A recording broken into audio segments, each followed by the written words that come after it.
সারা দুনিয়া আমার পিছে, আর আমি তোর পিছে। ট্রেনের মধ্যে আমি ডুবে গেছি যে আমি মিসকিন হয়ে গেছি।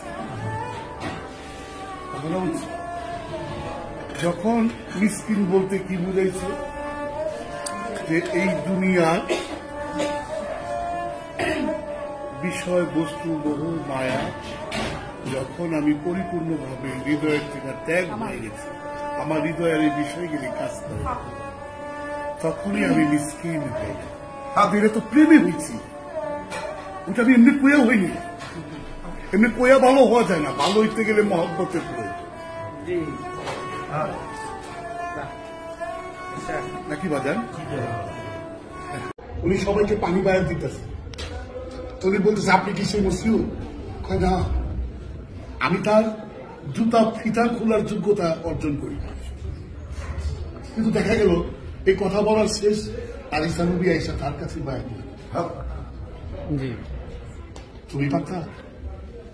কেন তোমার দিগো আছে, তুমি যে কুলিশিত মন, তুমি যা ইচ্ছা তাই চিন্তা করতে পারো, যা ইচ্ছা তাই করতে পারো, যা ইচ্ছা তাই ভাবতে পারো। ঈসা নবী তার জুতার যে ফিতা খুলবা, ওই নবী বলতেছে আমি তার যোগ্যতা রাখি না, পারি নাই, অর্জন করতে পারি নাই, ওই ফিতাটা খুলবা।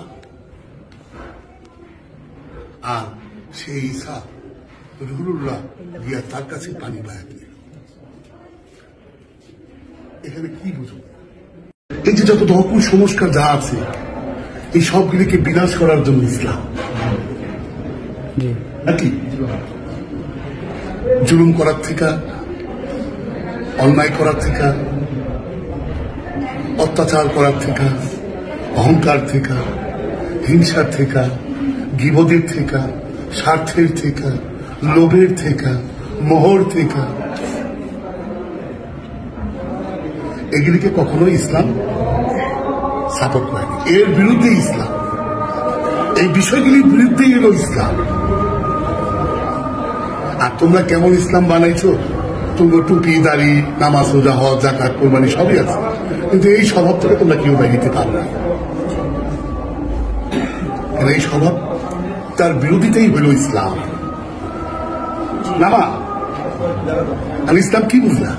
ইসলাম কি নামাজ, মসজিদের নামাজ পড়া? এখানে ইসলাম কি তুমি কি করতে চাচ্ছ? না না, ইসলাম কখনোই জুলুমকারীকে একসেপ্ট করে না। যে অন্যায় করে তাকে ইসলাম করে না। ইসলাম তার বিপক্ষে, ইসলাম দাঁড়াইছে তো এদের বিপক্ষে। আমার কথাটা কি আমি বুঝিয়ে বলতে পারতেছি তোমাদের? আমার ভিতর থেকে যে পর্যন্ত আমি না পাবো, সেই পর্যন্ত তো আমি বিশ্বাস আনতে পারি না, আমি ইমান আনতে পারি না। কিন্তু দেখি আমার ডাক আমার ভিতর থেকে যে আমি ডাকতেছি, আমার ভিতর থেকে যেমন আমি ডাক দিতেছি সন্তোষ জি বাবা, এই জি বাবাটা যে পর্যন্ত না শুনবা, এই পর্যন্ত তুমি মনে করিও নি আমার ইমান আছে। আমার ইমান যখন আসবে আমি ডাক দিলে আমার থেকে যাবে। এই অর্থ অনেকে বলছে বেহেশতে যা হয় ব্যবহার, সমাজে তা হলো প্রচার। আপনি খুলবে বেহেশতের দ্বার। আপনারা বেহেশতে খামসা খামসি করতেছেন, কি কি পেয়ে যাচ্ছেন, ভিতর থেকে খুলবে, জাগবে। যেমন এখন জাহান্নামের জাগ জাগতেছে, এখন ভিতরে জাহান্নাম জাগতেছে না। আপনি দেন সব, আপনার ভিতরেই জাহান্নাম, আপনার ভিতরেই জান্নাত, আপনার ভিতরে বেহেশত, আপনার ভিতরে তৌহিদ, আপনার ভিতরে আপনি এক। এখন জাগাবেন কোন? এই দুনিয়াতে এমন কোন জায়গা নাই বাপ ওদিক গেলে আপনি জাহান্নামে গেছেন না, এদিক গেলে আপনি জান্নাতে গেছেন না, এমন কোন জায়গা নেই। ওদিক গেছেন না, তৌহিদে গেছেন না, এমন দুনিয়াতে এমন কোন জায়গা নেই। সে জায়গাটা কই? সে জায়গাটা হলো মানুষের অন্তর। এই অন্তরের মধ্যেই আছে মির শরীর ওয়াসুল শয়তান।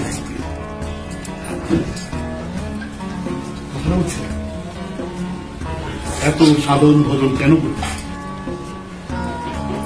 আমার ওই ডাক শুনতে, ওই ডাক শোনার জন্য আমার যত প্রিপারেশনের প্রয়োজন তত প্রিপারেশন আমি শ্বাস দিই। নাহলে সাজবি, কিছু কিছু করার নাই। তোরটা তুই শুনবি, তোরটা আমি শুনবো। তুই দেখতেছোস, কি দেখতেছ, তুই যা দেখবি তাই শুনবি।